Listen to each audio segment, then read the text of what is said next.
I own an abandoned motel, and I've just become reacquainted with the wet lady. Written by Wine Dark Sea, 1239.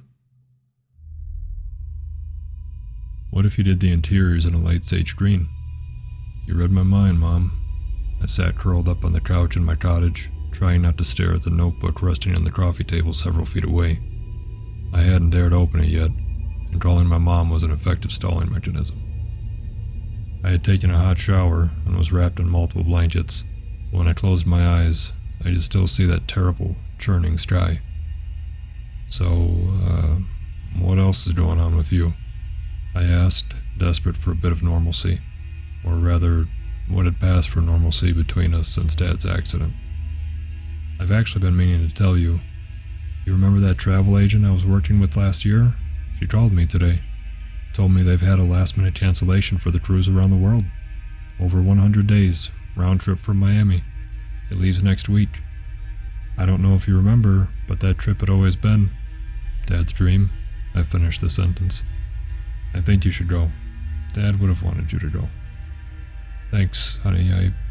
She paused. I could tell she was trying to regain her composure. I'll call you again before I leave. As I ended the call, part of me wanted to scream with questions, tell her everything, but I knew it would be futile. And besides, just how much did my mom know anyway? She was from New Jersey, and though my parents had married here and lived here until I was in first grade, she had always been an outsider. It's not like she had a good track record of believing me about this sort of thing anyway. The previous night's events had gotten me thinking, reevaluating everything I knew about this place. After we moved away, we'd spend every summer up here, my dad going back and forth from Manhattan when he could get time away. Most of the time, my mom insisted on renting a bigger sort of house than my uncle's cottages, especially if it was on an island. She loved the novelty of taking a boat to get groceries, and so did I.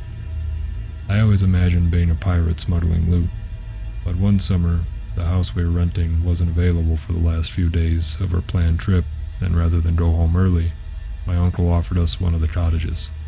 My dad was already back to work in the city, so since it was just the two of us, my mom agreed to stay in Cottage 9.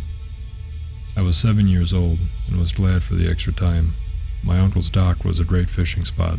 The water in the summer was often so clear and bright that it is not an exaggeration to say it could be mistaken for the Caribbean.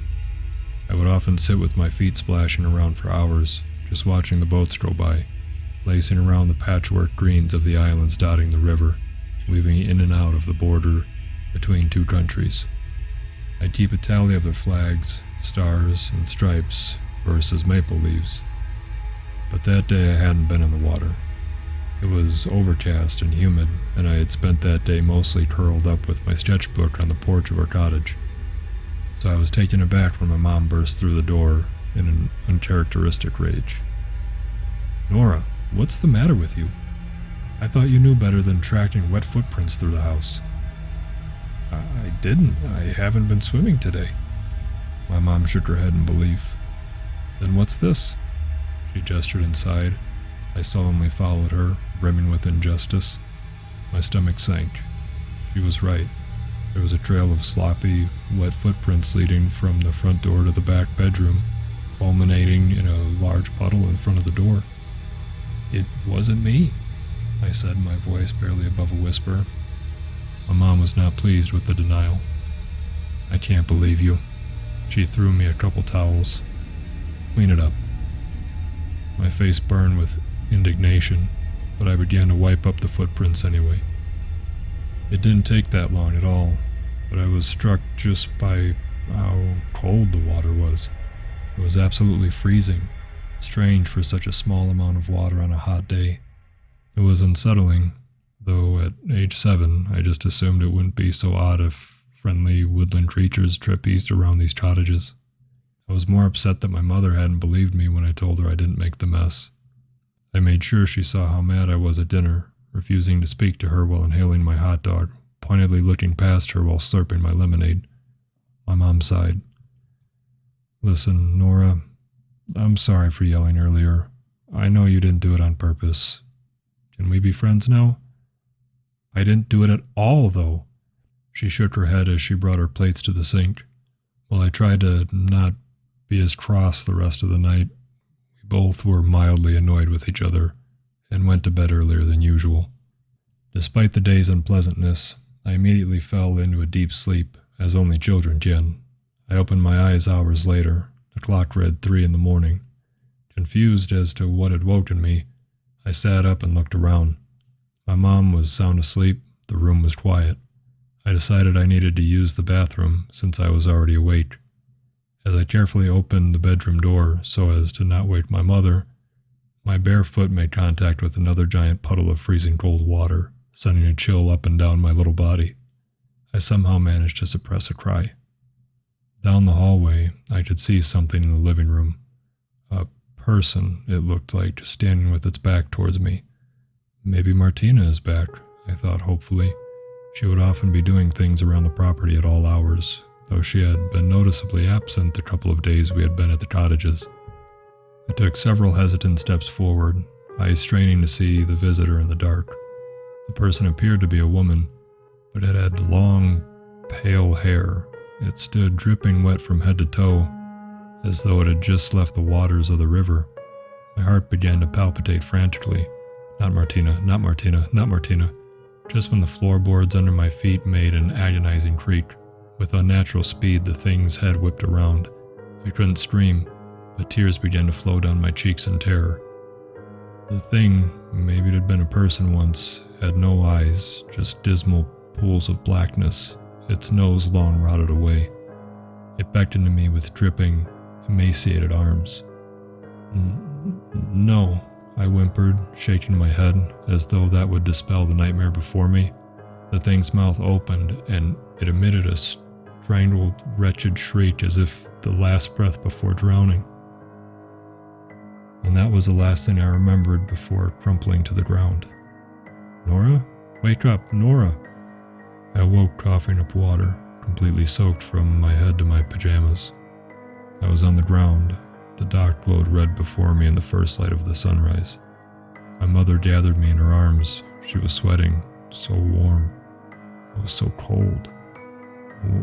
What happened? I asked feebly. I woke up and you weren't in bed. There was a trail of water leading from the bedroom and out the door of the cottage. In the river, My mother began to sob. You were floating there. I ran as fast as I could and pulled you out. Mom, it wasn't me. It was the wet lady. She didn't have any eyes. She pulled me in tighter and I clung to her nightgown, trying to banish the sound of that terrible cry. Shh. It's okay now. You're safe now. You were just sleepwalking. Sleepwalking to your favorite place. There's no lady, sweetheart. It's going to be okay. In the years that followed, I had assumed my mother was right, although I had never done any sleepwalking either before or since. Human beings, myself included, have an incredible ability to brush aside the unknown, especially the horrifying unknown. An essential survival skill, a feat of evolution, but now I knew better. I tried to stifle a shudder as I reached for Martina's notebook. Here goes nothing, I said to no one. On the first yellowed page, the notes began, in the same blue ballpoint pen as the cover. I recognized Martina's handwriting. Quarter 1, February 1st. Quarter 2, May 1st. Quarter 3, August 1st. Quarter 4, October 31st. They come to you. Perform your ablutions 3 times. Do not interfere. Burn the offering. That was only text on the page. Fiscal quarters? I would have laughed had I not been so nauseated by the prospect of having what happened the night before be a quarterly event. I grabbed the notebook and went outside to find Martina.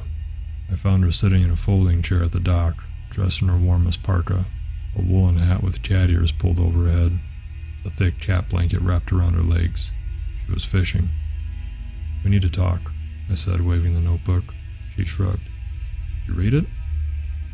I just hit the first page and I already have questions. She shrugged again. Thought that page would be pretty clear for you, especially after last night. That happens 4 times a year? And what's with the fiscal quarters nonsense? Taxes? Also, what does it mean to burn the offering? She sighed and looked down at her line into the water. First of all, the offering was let's call it the leftovers from last night's event. It's always some macabre display. Just collect it, throw it in the fire, and try not to think about it again. As for taxes, it's how your grandfather explained it to me many, many years ago. The way he saw it, it was something owed, never-ending obligation, so he called it our taxes. Taxes to whom or what? She shook her head. That I do not know, doll. I've been around here for over 50 years, and all I know is that you follow what that book says, and you don't get in trouble. I'm not going to lie and say it gets easier with time.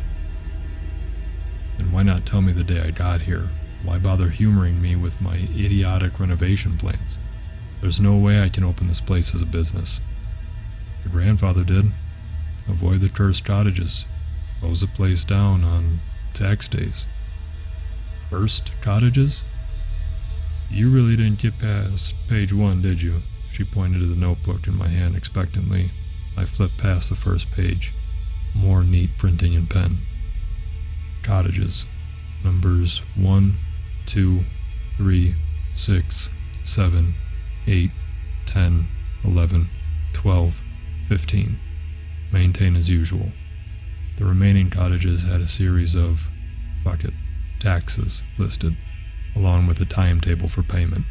My eyes immediately darted to cottage number 9. Number 9.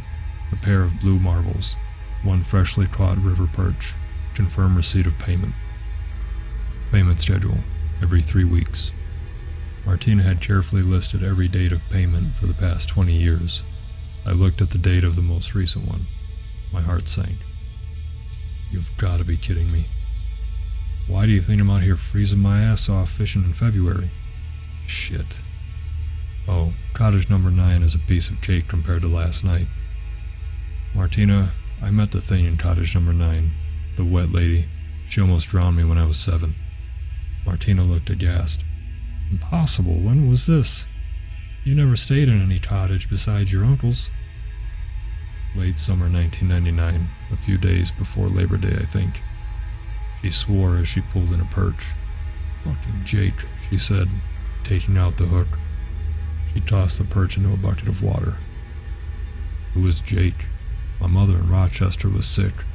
In fact, she was on her deathbed. I was cocky. I thought it would be easy to train someone to do the cottage payments. I hired a college kid who needed some extra cash before the next semester began. Jake. Seemed right to me. Eager. I arranged everything. All he needed to do was put the payment in the right spot on the right days and not let anyone stay at the cottages requiring tasks.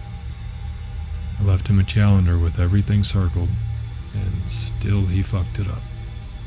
Now there were many ways he fucked up. I'm not going to get into all of that here. But now you're telling me he fucked up even more than I thought when he let you and your mother stay in cottage 9. Who is she?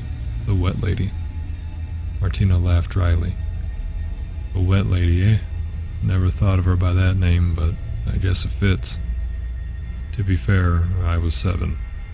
It's a good description. Kids often have a knack for clarity, and don't worry about tonight. I'll handle it. As I said, this one is easy. I appreciate your concern, but Martina, when is the last time you had a vacation? Don't you want to retire? I sure as hell didn't sign up for a lifetime of being responsible for the world's most terrifying tax regimen, but here I am. My name was in the will. Let me learn. Let yourself rest for once. Move to Florida or something. I'm a river rat through and through, kid. There's no Florida in it for me, but I hear what you're saying. I thought it was unfair you got left with this on your shoulders, but she trailed off. Her shoulders sagged. She folded up her chair. I grabbed the bucket with the agitated fish. It's hard for me to admit it, but it would be nice to have the help. I promise I won't be another Jake. I thought she would chuckle at my attempt at humor, but instead I thought I could almost detect a tear. I pray every night you won't, she whispered, voice cracking. She told me to meet her after dark, naturally, but the exact hour wasn't important. We settled on 10 o'clock. I insisted on meeting at the motel, then walking over. I was not quite ready to be standing in front of Cottage 9, after dark, alone. We walked over in silence, with only the sloshing of the fish's bucket as a rhythm to our movement. When we arrived, she handed me a leather pouch. I could feel the smooth marbles inside.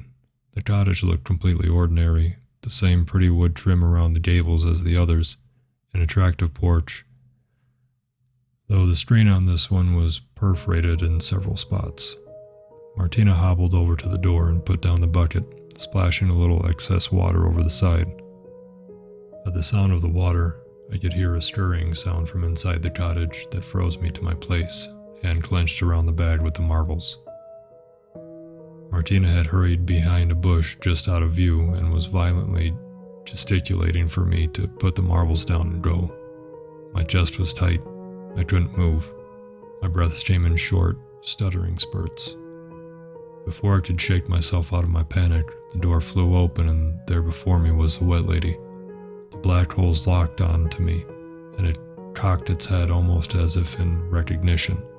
I tried to lift my arm to offer the marbles, but the thing let out a ghastly shriek, half gasp, half cry, and lunged at me with preternatural speed, wrapping its wet, cold fingers around my neck. It began to squeeze.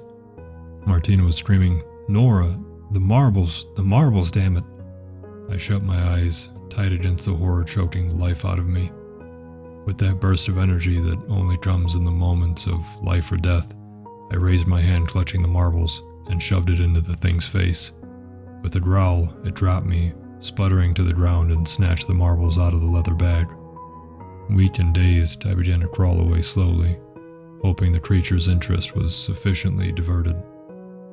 Almost gingerly, the wet lady placed one marble in each of its eye holes. The marbles began to glow a sickly white, and it let out another shriek, this one not nearly as filled with malice. It plunged its bony arm into the fish bucket and caught the fish, shoveling it down its throat hole. Satiated, it glided towards the river, not giving me a second glance.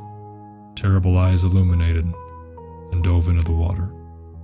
I watched the light of the eyes fade as it sunk down to the depths. I tried to sit up, my head throbbing uncontrollably.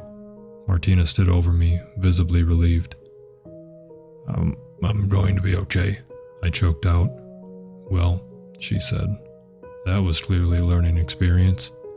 No shit. I went back to my cottage and poured myself some scotch with a trembling hand, but even that sweet, peaty burn wasn't doing much to calm my nerves. So I typed everything out again, forcing myself to put into words something that has haunted me since childhood. Crazy how well that seems to work. Maybe I'll actually get some sleep now.